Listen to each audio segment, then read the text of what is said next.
Hello everyone, today we'll be discussing the role and influence of the British Empire in Zionism.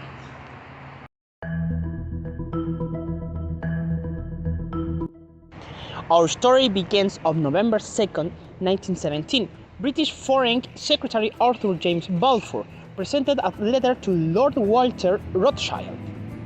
Its contents read: His Majesty's government view with favor the establishment in Palestine of a national home for the Jewish people and will use their best endeavors to facilitate the achievement of this object.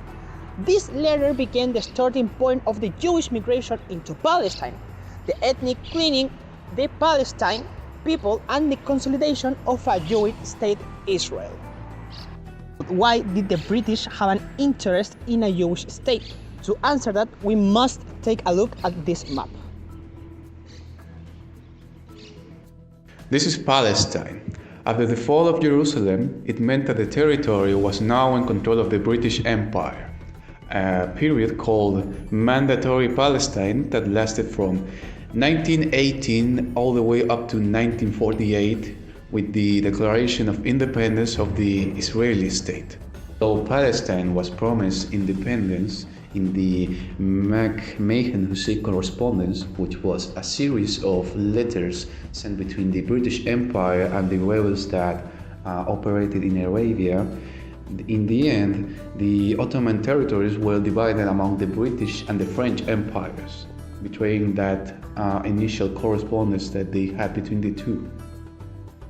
The betrayal of the British Empire caused general unrest among the Arab population, and like our previously mentioned letter said, the Balfour Declaration, it meant that there were now Jewish people migrating to Palestine under the protection of the British Empire.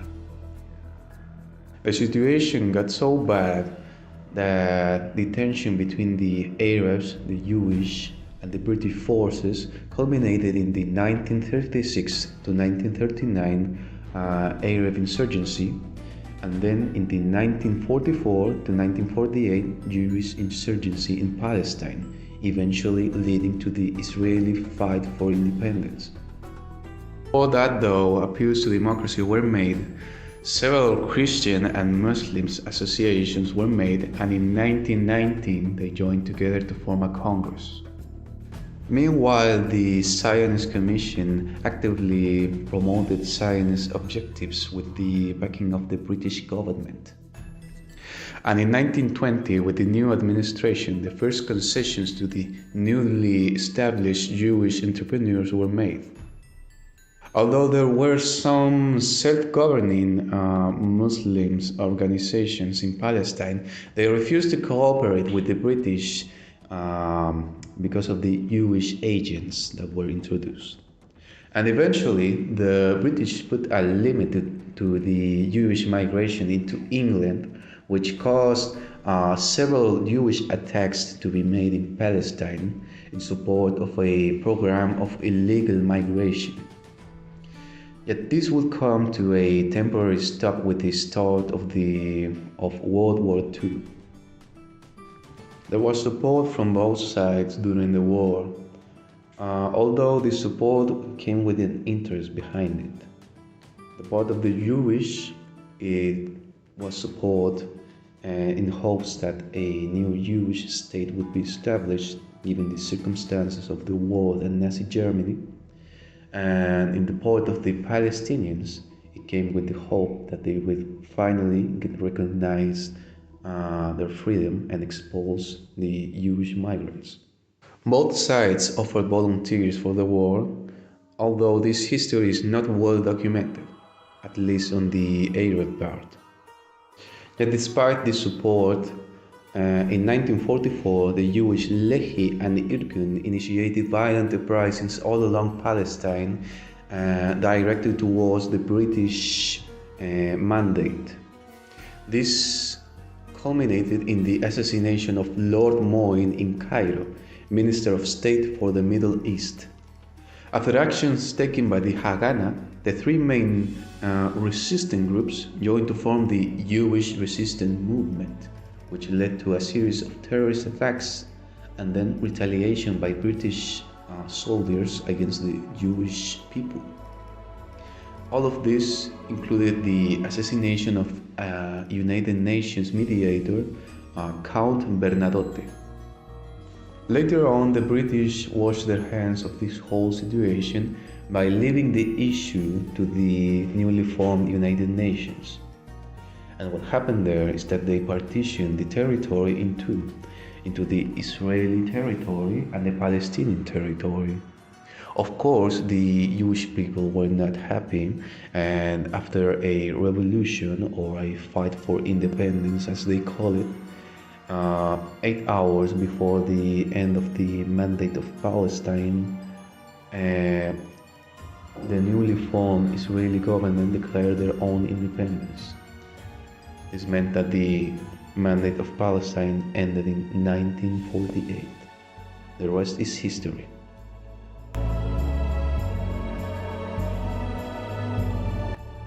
To what extent do current conflicts in the Middle East reflect the legacy of British imperialism? Although the current conflicts don't involve the British directly, the bases for this are directly or mostly because of them. Imperialism made the British Empire seek these resource-rich lands to spread their sphere of influence, driving out or displacing the locals wherever they want. Being involved in already ongoing conflicts made them into agents of oppression, taking advantage of already weakened people, and in places where there were no such conflicts, they introduced new ones by displacing people from around the world, like in our case, by forcing the Palestinians to take in the Jewish migrants, who on top of all that were given the industries of the locals, stealing not only their land, but their resources. These migrations had another reason other than imperialism. The hatred for the Jewish people, the so-called anti-Semitism, made the idea of moving them to Palestine really attractive. They could use the excuse of giving the Jews their promised land, just like what the Bible says, and get rich while they are it. Two birds with one stone. Nowadays, we can see the impact this has caused on Palestinians, who constantly get their resource and culture stolen by the Israelis. Palestinians live day by day reminded of the single letter that set their destiny, one of constant suffering by people who were forced upon them. They couldn't speak about it back then, and they still can't now.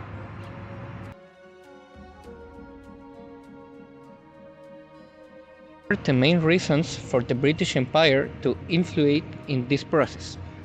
Well, the British Empire did not promote Jewish migration out of solidarity, but rather because it had numerous economic and geopolitical interests from which it stood to benefit.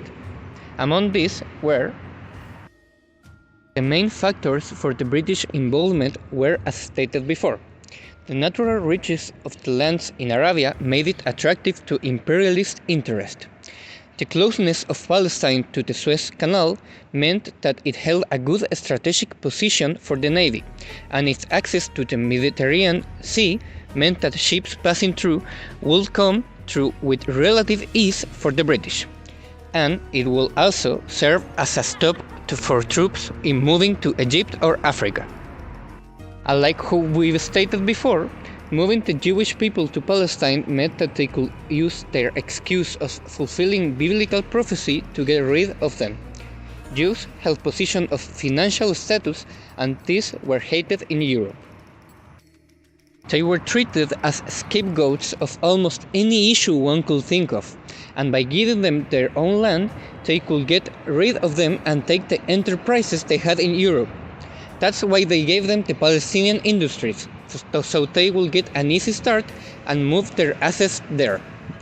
Now, this whole migration was treated as a pest control, not only for the Jewish, but for the Muslim natives too. Factors that cannot be explained solely by British imperialism. USA intervention. The USA did not get involved directly, at least not until the State of Israel was formed. The British war effort in 1916 was lacking both in manpower and in industry. and thus they reached out of the USA to get involved in the war. By getting the Americans involved, they couldn't appease the imperialism accusations from Wilson, and also gather support from the Jewish communities living in America. The Jewish that lived there came mostly from Russia, and they fled the country to escape persecution, and so the idea of a land where they could not get oppressed made their support essentially guaranteed. The religion and belief in God's chosen people. The choice of moving to Palestine was not random. Palestine is located in a land of religious importance, Eretz Israel. The idea of a promised land, derived from their sacred text and scriptures, made Palestine the one place where the Jewish people will not hesitate to migrate. Having their promised land after centuries of exile, of living oppressed in Europe, meant that they will finally take their destiny into their own hands, wherever the cost. Taking into account all that has been said up until now, we can infer that the true intentions of the British Empire were that of an imperialist power. What we mean by that is that they planned to secure as possible sphere of influence in the Middle East by having either a puppet government or one they favored them greatly.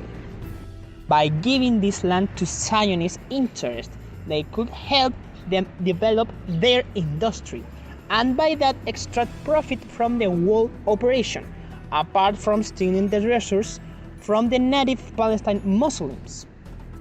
Having an allies close to the Suez Canal was essential if Britain wished to keep this position as the top imperial power, as it allowed it a great control over global trade. Essentially, Palestine was to be treated as an off-seas territory, or maybe even a colony of sorts. They never had an interest in the Jewish people per se, and we may even dare say they actually hated them, like most Europeans at the time. This way merely for their own interest.